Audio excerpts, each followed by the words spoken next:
Buenas noches, jóvenes. Buenas noches, licenciado.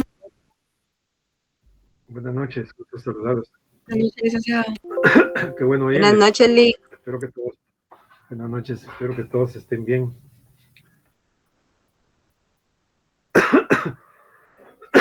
Van a disculpar, pero yo sigo un poco malo de mi garganta. Y ahora con este frío, peor, Lee. Ayer empezó el frío, ¿eh? Hoy ya está más frío. Así es. A mí me gusta, pero hace un poco más daño. Bueno, a mí me hace más daño porque a mis pulmones no están tan buenos. Pero bueno. Vamos a platicar hoy, siempre vamos a seguir analizando lo que veníamos en la clase pasada. Retomando un poquito, les voy a proyectar el cuadrito que hemos estado.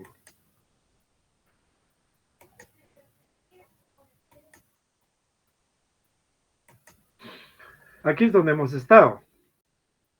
Estábamos hablando de que el hecho delictivo, bueno, o mejor dicho, hablábamos ya que habíamos entrado al procedimiento común. Y en el procedimiento común tenemos lo que es la fase de instrucción o la fase de investigación. En esta fase decíamos de que primero tenemos los obstáculos al ejercicio de la persecución penal. Hablamos de los obstáculos al ejercicio de la persecución penal y hablábamos de lo que era la cuestión prejudicial, el antejuicio y las excepciones. Luego hablamos de los actos introductorios, que el hecho delictivo da origen a los actos introductorios, la denuncia, la querella y la prevención policial. A través de estos actos introductorios,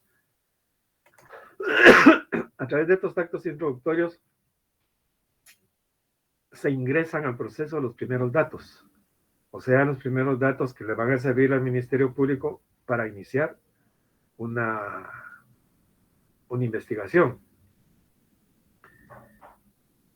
Yo les decía en la clase anterior, o a la clase pasada, no sé si se los dije a ustedes, que nosotros no podemos pretender, por ejemplo, probar toda la tesis de un caso con una querella, sino que le va a servir de base los datos que nosotros le demos al Ministerio Público, porque la querella, como vamos a retomar otra vez lo que veníamos hablando de la querella, y haciendo una comparación entre la querella y la denuncia, porque vamos a hablar un poquito también de la prevención policial.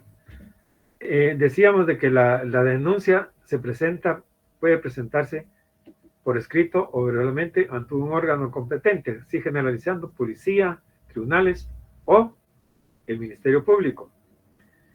En cambio, la querella no. La querella se presenta por escrito ante el juez que controla la investigación. La querella se presenta por escrito ante el juez que controla la investigación. Así las cosas, vamos a retomar nuevamente, o mejor, vamos a leer el artículo 299. ¿Quién me ayuda a leer por ahí? Araceli, trae su código. Buenas noches, licenciado. Acá estoy. Noches. Artículo 299, contenido. 299. Contenido. La denuncia contendrá, en lo posible, el relato circunstanciado del hecho, con indicación de los partícipes, agraviados y testigos, elementos de prueba y antecedentes o consecuencias conocidos. Esos son los elementos digamos que debe contener una denuncia. Y estábamos analizando, porque ahí fue donde nos quedamos, los elementos de una querella. Así las cosas, digamos que la denuncia es la manifestación de conocimiento que se ha cometido un hecho delictivo o delictuoso que hacemos ante una autoridad competente, como puede ser la policía, los tribunales o el Ministerio Público. Y la querella también es la manifestación de conocimiento que hacemos ante un juez por escrito, ante juez que controla la investigación y que además le agregamos la instancia de constituirnos en querellantes. Esto quiere decir constituirnos en parte, quedamos ligados al proceso. En cambio, en la denuncia no. En la denuncia, digamos las 100 palabras muy sencillas, solo se dice, miren, se cometió un hecho delictivo. Se cometió un hecho delictivo. Investíguenlo. En la querella no. En la querella hay una manifestación de voluntad. Hay un yo quiero ser parte, quiero coadyuvar con la investigación, porque ese es el papel del querellante adhesivo, coadyuvar con la investigación. Es decir, que se pasa a ser parte, y lo vamos a ver cuando veamos los siguientes elementos de la querella, porque se pasa a ser parte de la investigación. Es decir, yo tengo que señalar un lugar para recibir citaciones y notificaciones. ¿Por qué? Porque me van a estar dando noticias, me van a estar notificando de las actuaciones del proceso. Yo tengo acceso directo al proceso. En cambio, el denunciante denunció, la dejó y a ver qué pasó. Ya no le interesa. Ya no le interesa porque tiene una... En cambio, en el querellante no.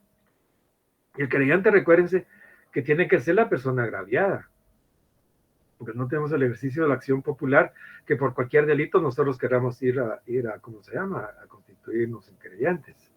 Entonces, hay una gran diferencia entre lo que es la denuncia y la querella. En la querella se hace por escrito. La denuncia se puede hacer por escrito o verbalmente. En la querella quedamos ligados al proceso. En la denuncia no. En la denuncia nuestra obligación es presentarla y que el Ministerio Público investigue. En cambio, en la denuncia, en la querella, no. En la querella nos constituimos en querellantes y eso nos liga al proceso. Es decir, le agregamos la instancia y proponemos elementos de prueba. ¿Sí?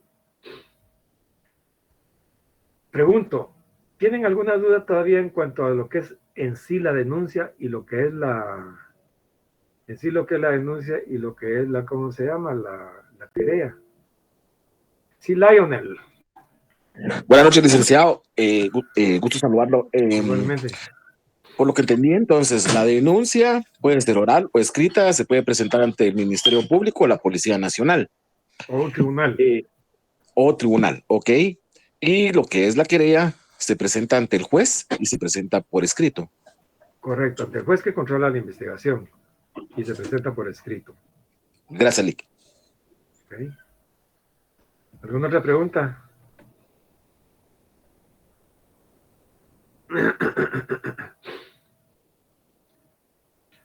¿Alguna otra duda, jóvenes? ¿No hay dudas?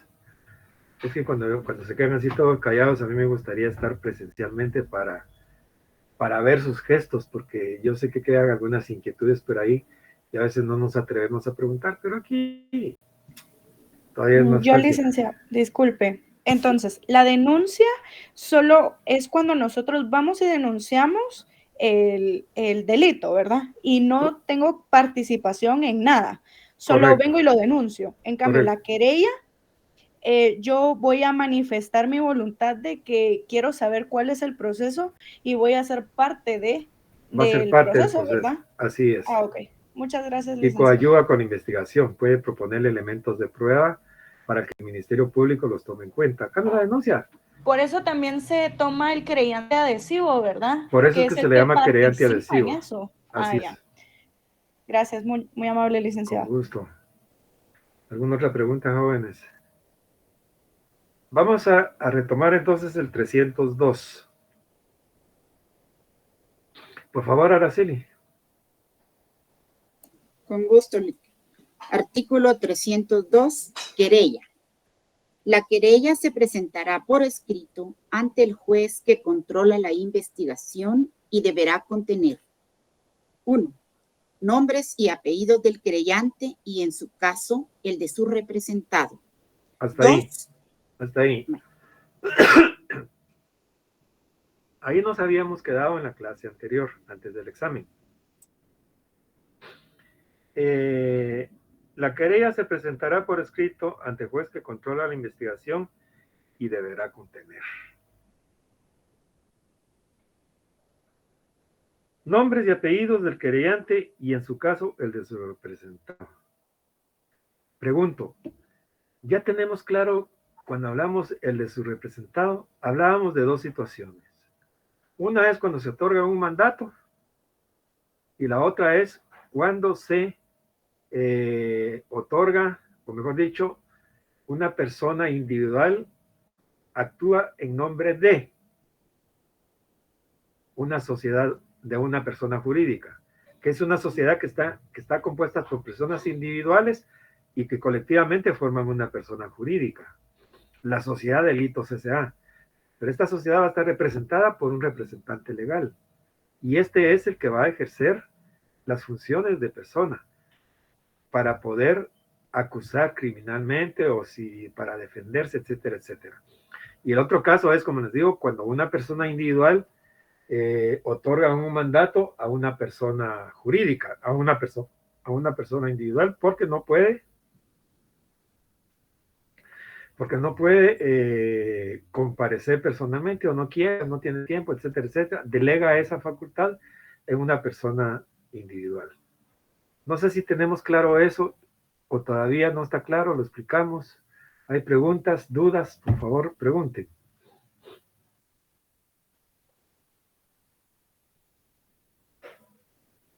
Licenciado, disculpe. Sí, ya que... Póngale, un ejemplo, ¿verdad? Cuando es un delito de violación a un menor de edad, el querellante adhesivo es la PGN, porque ellos vienen y toman el caso. Como querellante adhesivo tienen al niño, ellos no. Disculpe ahí. No es así. Es que el menor de edad, la PGN va a actuar si no tiene un representante, pero en ejercicio de la patria potestad, yo puedo constituirme en querellante. Yo papá. Ya. ¿Ya? Ajá. La PGN puede actuar, pero si no tiene quién, pues. Sí, pues claro, en un ejemplo también en este que le estoy hablando, el papá ni la mamá están como querellantes, sino que viene la PGN y actúa como querellante. Porque ninguno de los dos porque mire, ninguno a de los dos. veces uno tiene que ver los casos especiales y ver cuáles son las circunstancias del por qué está representado en esa forma. Por eso es que a mí a veces no me gusta comentar sobre casos particulares, porque, por ejemplo, cuando estamos viendo nosotros la noticia, ¿verdad? Cada medio de comunicación tiene sus preferencias y por ahí se van inclinando, o cada persona dice lo que le conviene y por ahí se van inclinando. Entonces, cuando uno no tiene todos los elementos, es difícil poder dar una opinión objetiva, ¿sí? Pero bueno, ¿alguna otra pregunta, jóvenes? Sigamos, Araceli. Número 2, su residencia. Número 3, la cita del documento con que acredita su identidad. Número 4, en el caso de entes colectivos, el documento que justifique la personería. Número 5, el lugar que señala para recibir citaciones y notificaciones. Hasta ahí. Ahí podríamos decir que llegaría lo que es la invocación del escrito. Porque aquí hablamos de escrito, no hablamos de memoriales. Memorial es una palabra genérica. El escrito el escrito, aquí hablamos de escritos, son escritos específicos. Este escrito, si vamos a presentar una querella, no es un memorial de querella, sino que es un escrito que se llama querella. Si vamos a hacer una denuncia, es un escrito que se llama denuncia. Atentamente comparezco a plantear denuncia. Atentamente comparezco a plantear querella. No dice uno atentamente comparezco a plantear un memorial. No, es una denuncia, es una querella. En invocación del escrito dice que la querella se deberá presentar ante el juez que controla ante el juez que controla la investigación. Y cuando hablamos de que el juez que controla la investigación es un juez de instancia. Este juez de instancia, obviamente, controla la investigación y vamos a ver cuál es el trámite que se le da a la querella. Y luego viene y dice que debe poner nombres y apellidos. Dice nombres y apellidos del querellante. Y yo le agregaría lo que comúnmente hemos oído, las generales de ley. O sea, los datos de identificación que sirven para diferenciar a una persona de otra. Juan Pérez, de 20 años de edad, casado, carpintero, guatemalteco, de este domicilio, con residencia en tal lugar. Me identifico con el documento personal de identificación, código único de identificación, número tal y tal, extendido por el Registro Nacional de las Personas de la República de Guatemala. Encargo la dirección y procuración. Tengo que decir a quién le encargo la dirección y procuración, porque tengo que actuar bajo la dirección y procuración de un abogado que conozca de leyes. Y por la dirección, el abogado es responsable de la técnica, no del fondo. Del fondo del asunto, el responsable es el querellante, porque el que se está querellando, que está diciendo que mataron al chiclero, que era su esposo, es la señora, porque es víctima, porque ella es la facultada por la ley para poder ejercer la acción penal. ¿Sí? Mejor dicho, para constituirse en querellante. Entonces, esta persona actúa bajo la dirección de un abogado. Y el abogado es responsable de la técnica, de la forma, pero del fondo, el que dijo que mataron, que esto, que el otro, que sabía aquí, que sabía allá, es el querellante. Yo, abogado, no sé. Yo abogado, no me puedo responsabilizar de eso. ¿Por qué? ¿Por qué no me puedo responsabilizar? Porque no soy yo el que vi. No soy yo el ofendido. No soy yo el afectado. Yo solo voy a dirigir y voy a procurar. Ya les decía yo que la dirección es la responsabilidad que asume un abogado de dirigir un asunto desde su enfoque inicial hasta las últimas consecuencias. Y por el otro lado hablamos de la procuración. O sea, la gestión personal que hace el abogado para que se realicen determinados actos. ¿Sí? Para que se realicen determinados actos.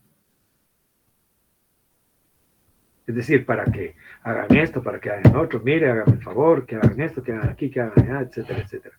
Mire, ya mandaron esto aquí, ya hicieron tal cosa, ya oyeron esto. La rogación que hacemos ante los tribunales o ante el Ministerio Público. Mire, ya oyó a los testigos, ya los citó, ya mandó a pedir el informe a la SAT, ya mandó a pedir el informe a la DIGECAT, ya mandó a pedir informe ¿cómo se llama? Al DICADI, qué sé yo. Esa es la procuración, para que se realicen determinados. Si no se queda durmiendo el sueño de los justos ahí las cosas. Entonces, tenemos que poner el nombre y apellidos completos, edad, estado civil, la profesión o oficio, la nacionalidad, la residencia, el documento con que se identifica. Y luego dice, la cita de documento con el que se acredita su identidad. En el caso de entes colectivos, el documento que justifica la personería. Cuando hablamos de entes colectivos, les decía yo que hablábamos de personas jurídicas. Y de eso ya hablamos bastante, siento yo, en la clase anterior. Cuando hablábamos de de la representación cuando uno actúa en nombre de, por medio de un mandato o por medio de un nombramiento como representante legal de una entidad jurídica, de una persona jurídica, ¿sí? Pero tengo que decirlo, tengo que escribir el documento y tengo que acompañarlo, tengo que acompañar una copia legalizada, porque no, si acompaño el original se queda ahí y de repente me sirve para otro asunto. Entonces lo mando con base en el... hay un fallo por ahí de la corte que me dice que no puede presentar documentos legalizados. ¿Alguna duda hasta ahorita? ¿Preguntas? ¿Inquietudes?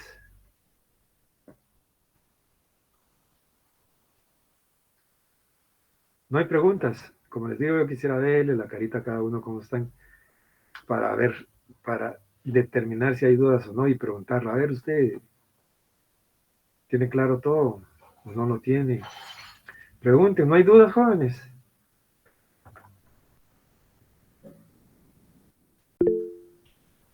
Sí, Araceli. Disculpe, licenciado, en caso que esté representando yo a una persona jurídica, a una sociedad, la dirección que voy a señalar para recibir notificaciones es la mía o es la de la persona jurídica que estoy representando. Normalmente se pone la dirección del abogado Ah, excelente, para gracias. recibir citaciones y notificaciones. Entonces, y si no, y si quiere poner la dirección, no es la suya, es la de la persona jurídica. Es decir, la sede social. Gracias. No donde usted vive, sino que donde está la sede social de la sociedad. ¿Alguna pregunta, jóvenes? Sigamos leyendo. Sí. Lick, perdone, no le entendí Sí. eso, lo de la sede social. Es la dirección donde está sentada la dirección oficial. Así se le llama, sede social, porque es de una sociedad. Usted en el registro mercantil registra la sociedad y va a tener una sede social. Es decir, ¿dónde va a estar? Sería como el buffet, licenciado. No, sería como su residencia, sería como su casa de una persona individual. ¿Ya? No sé, Lionel. Sí, gracias. Es su dirección, es como si fuera su residencia. Que la sede social es donde está ubicada la sociedad. Y eso está en el registro mercantil. Ahí dice, cuando uno inscribe a la sociedad, dice sede social, tal dirección. Es como si fuera su residencia. Por eso es que, ¿cómo se llama? En lo civil dice que debe poner uno, entre otros requisitos de una primera solicitud, dice residencia. ¿Sí? Entonces, dice, quien puede ser notificado en su residencia en tal lugar. Con las sociedades uno acostumbra a poner de quien ignoro su residencia o quien por ser una persona jurídica carece de residencia, pero puede ser notificado en su sede social citada en tal y tal y tal lugar. Que finalmente hagamos una comparación, es como que fuera su casa o su residencia, solo que es de la sociedad, ¿verdad? Es decir, dónde vive la sociedad, dónde sucede, dónde la podemos localizar, tiene que haber un lugar donde localizarla. ¿Está claro? Sí, Lick, muchas gracias. Gracias. ¿Alguna otra pregunta, Kimberly?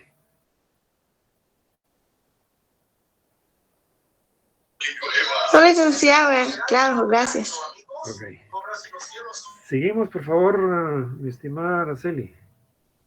Con gusto, licenciado. Numeral 6. Un relato circunstanciado del hecho. Sí, el 6 toca. Sí, correcto. Un relato circunstanciado del hecho con indicación de los partícipes, víctimas y testigos. ¿Sigo? Cuando hablamos de un relato circunstanciado del hecho, les decía yo que tenemos que ser, o mejor dicho, les digo, que tenemos que ser, no tenemos que ser tan extensos que llegue a la confusión, ni tan escuetos que llegue a la ignorancia. Es decir, lo que tenemos que dar son los datos básicos para que tengamos ¿cómo se llama? El Ministerio Público, mejor dicho, tenga la base donde poder investigar. Es decir, no puedo probar yo toda la tesis de un caso, sin que yo, o mejor dicho, sin que el Ministerio Público haga una investigación. Porque no voy a hacer yo todo un libro de una querella, no, le voy a dar los datos básicos principales para que ahí, mire, el hecho sucedió el 2 de enero, eso a las 18 horas, en la Sexta Avenida 18 calle, llegaron 2 hombres en moto, identificados como tales y tales, en la moto con tales y tales placas, le dispararon a Chiclero y lo mataron. Son testigos fulano, sutano y mengano. ¿Quién pueden ser localizados en tales lugares? Si sé el teléfono o cualquier otro dato para poderlo ubicar, pues lo doy. Y no con eso estoy pretendiendo de que al final salga una sentencia condenatoria, porque el Ministerio Público tiene que investigar. ¿Y qué va a investigar? Si nos referimos a la investigación que hemos estado realizando, o mejor dicho, que donde estamos en la investigación, a propósito de la investigación, recuérdense que estamos en el procedimiento común. El procedimiento común, les decía yo, que estábamos en la etapa de investigación. En esta etapa de investigación, primero vimos los obstáculos al ejercicio de la persecución penal. Los obstáculos al ejercicio de la persecución penal. Luego, ¿qué se va a investigar? Y voy a hacer un paréntesis de la querella, después retomo la querella, porque es importante y se me estaba quedando en el tintero. Araceli, por favor, leamos el 309. Bien, licenciado. Disculpen, vamos a dejar la querella ahí, después retomo la querella, porque esto es importante, porque de dónde estamos ahorita en este momento en el proceso. Procedimiento preparatorio, instrucción. Artículo 309, objeto de la investigación. Solo le voy a hacer otra interrupción, disculpe. Van a leer el libro segundo donde dice procedimiento común, preparación de la acción pública, persecución penal pública, 285 al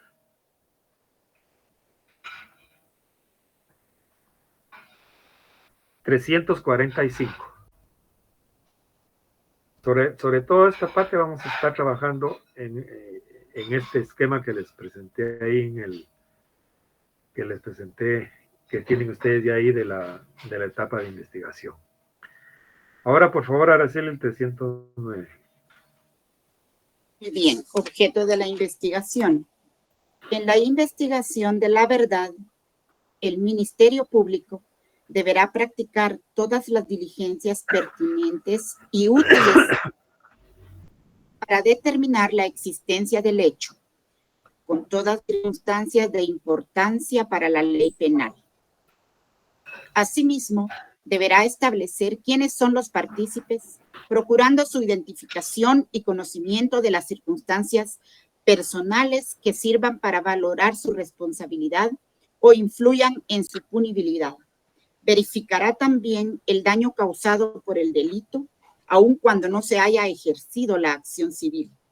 El Ministerio Público actuará en esta etapa a través de sus fiscales de distrito, sección, agentes fiscales y auxiliares, fiscales de cualquier categoría previstos en la ley, quienes podrán asistir sin limitación alguna a los actos jurisdiccionales relacionados con la investigación a su cargo, así como a diligencias de cualquier naturaleza que tiendan a la averiguación de la verdad, estando obligados todas las autoridades o empleados públicos a facilitarles la realización de sus funciones. Ok. Entonces, dentro de el qué hacer del Ministerio Público y de las partes en esta etapa está básicamente la investigación de la verdad y determinar la existencia del hecho. Y para que lo tengamos en cuenta, en la investigación, o mejor dicho, la investigación va a girar hacia dos puntos específicos. Uno, a determinar el hecho, a determinar la existencia del hecho. Si existe o no existe el hecho y si el hecho es punible. Si es punible, si es constitutivo de delito, y sobre la participación o no participación de mi patrocinado. Si es la participación o no participación en el hecho que se le imputa al procesado o al imputado en este caso. ¿Sí? Entonces, básicamente, en eso consiste la investigación. Porque lo que va a hacer el Ministerio Público es preparar la acusación. ¿Y preparar la acusación con base en qué? Con base en los elementos, después vamos a hablar de los elementos de prueba que esté recabando, que esté aprehendiendo. Entonces, 1, la verdad. 2, la existencia del hecho. 3, ¿cómo se llama? La participación. La participación la participación de la persona imputada. ¿Participó o no participó? ¿En qué grado participó? ¿En qué grado participó? ¿Es autor? ¿Es responsable? ¿No es responsable? ¿Hay elementos de prueba para abrir a juicio? ¿Planteo la acusación o no la planteo? Si la planteo, voy a ir a probar allá el debate si es o no autor responsable del hecho, etcétera. Entonces, básicamente, esta etapa de investigación tiende a averiguar la verdad material, la verdad real, la verdad histórica, la verdadera verdad. ¿Sí? ¿Y cómo lo va a hacer el Ministerio Público? A través de los actos introductorios. ¿Y qué se hace a través de los actos introductorios? Dar las primeras noticias, los datos que tengamos, para que, con base en eso, efectúe una investigación. ¿Se entiende eso? Se me había quedado ahí en el tintero y por eso es que les quería hacer esta observación y que leéramos el 309. Porque es parte de lo que estamos haciendo o de lo que se está investigando. Ahora, por favor, vamos a retomar nuevamente lo del acto introductorio donde íbamos, Araceli. Estábamos Licenciado, explicando, disculpe, estábamos explicando el relato circunstanciado de los hechos. Les decía que el relato circunstanciado de los hechos es un relato breve, es una narración que se entienda. Fíjense que una técnica muy sencilla es relatar uno, escribirlo y pasárselo a otra persona, a la secretaria, procuradora, a un cuate, le decían, vos, léeme esto, ¿qué entendés? Pues fíjate vos, que lo que entiendo aquí es de que mataron a una persona en la Sexta Avenida el día 2 de enero, a eso de las 18 horas, y que llegaron unos en moto y que se dieron cuenta del hecho, la viejita, el que vende los juegos. ¿Sí se entiende? Sí. Ahora, si no se entiende es porque hay algo por ahí que no está bien. Fíjate que no entiendo, está muy enredado esto aquí, ¿verdad? Entonces, tenemos que ser bien concisos. No tenemos que extendernos mucho porque después de escribir 2, 3 páginas y en los últimos 2 renglones ponemos, y todo lo que dije anteriormente es mentira. Y ya me llevé 2, 3 páginas escribiendo. No. Lo puedo decir en un párrafo bien concreto. Por eso dice, relato circunstanciado del hecho con indicación de partícipes, víctimas y testigos. ¿Quiénes participaron? Pues puedo decir, el día 2 de enero a eso de las 18 horas, en la 18K y Sexta Avenida de la zona 1, a eso de las 18 horas llegaron 2 personas en moto que son identificadas como tales y tales, y quien se les conoce comúnmente como fulano y sutano. Llegaron, le pidieron el producto de la venta del día, y como consecuencia de eso, al haberse negado el chiclero, le dispararon y le produjeron la muerte. Participaron en este hecho fulano y sultano. Son testigos o son víctimas, decimos quiénes son las víctimas, y son testigos de este hecho. La viejita, el jodojero, el taxista. Y ahí al Ministerio Público, porque yo no voy a saber, o no voy a poner aquí en la querella, porque el chiclero, porque el taxista dice tal cosa, la viejita dice tal cosa, el jodojero que vende el hot dog dice tal y tal cosa. No. Esa ya es algo que corresponde. ¿A quién le corresponde? Al Ministerio Público. Al Ministerio Público le corresponde investigar. Al Ministerio Público le corresponde investigar. Entonces ya va a mandar a oír va a llamar a la viejita para que le diga que le consta. ¿A usted qué le consta del hecho? Pues fíjese que tal y tal y tal cosa. Y a usted, jodojero, tal y tal cosa. Y a usted, taxista, tal y tal cosa.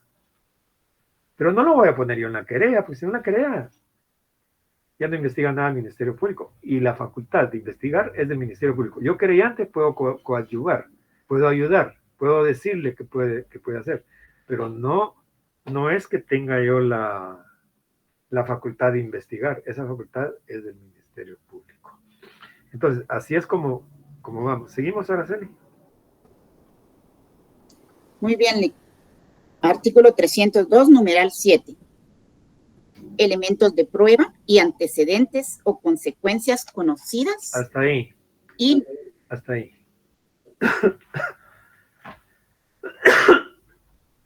¿Qué entienden por elementos de prueba?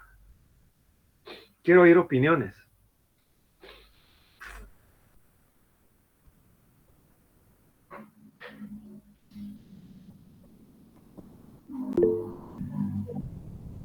Sí, Jerry. Videos, Lick. Todos aquellos medios de convicción que van a ayudar a coaccionar o a coayudar en una investigación y por ende después en la acusación. ¿Y por qué no se le llama pruebas? Ahí dice elementos de prueba, no dice pruebas. Porque pueden ser todo tipo de tipos, documentos, otros tipos como videos, llamadas, interceptaciones telefónicas y otro tipo de cuestiones, ¿no? ¿Y los testigos y los peritos, los expertos? ¿Qué serían esos entonces? Bueno, los peritos serían peritos, ¿no? O sea, Serían peritos y los testigos, testigos. Pero ¿serán pruebas o serán elementos de prueba lo que os digan?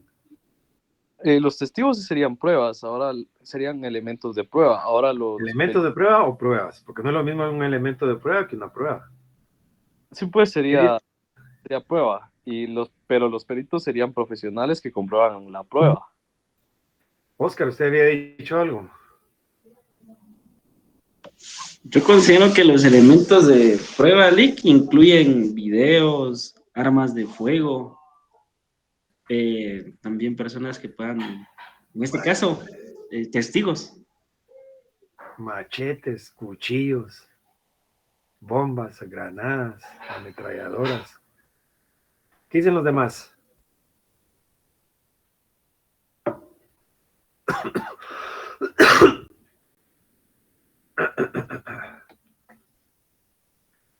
Flor de María, Riscaché.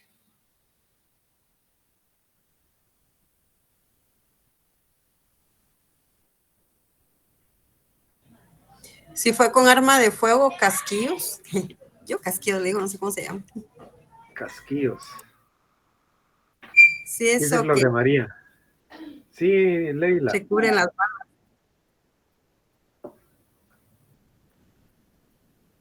Sí, Leila. Si no, seguimos esperando a Flor de María.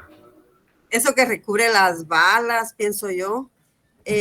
Tal vez... ¿Y a la declaración de un testigo, cómo la llamaría usted?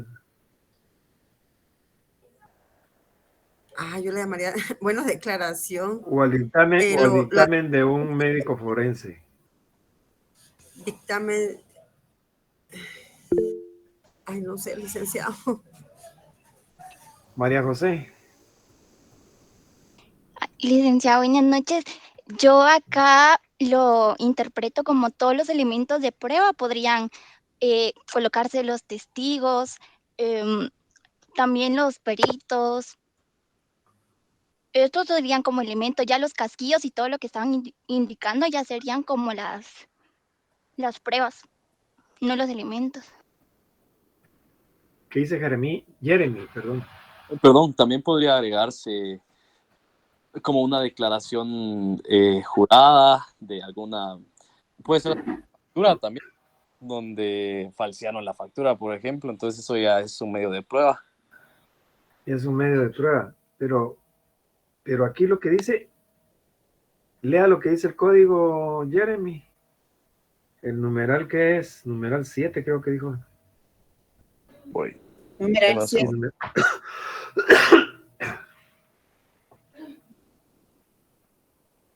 Perdón, ¿el artículo cuál era? 302. Aquí, ahorita sí lo leo.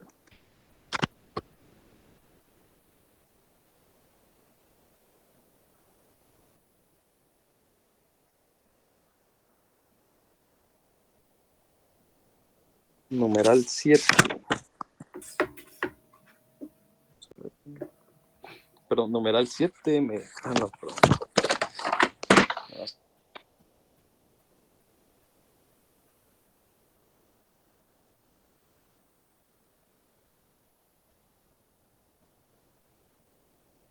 Ahora sí, numeral 7. Elementos de prueba y antecedentes o consecuencias conocidas. Dice elementos de prueba.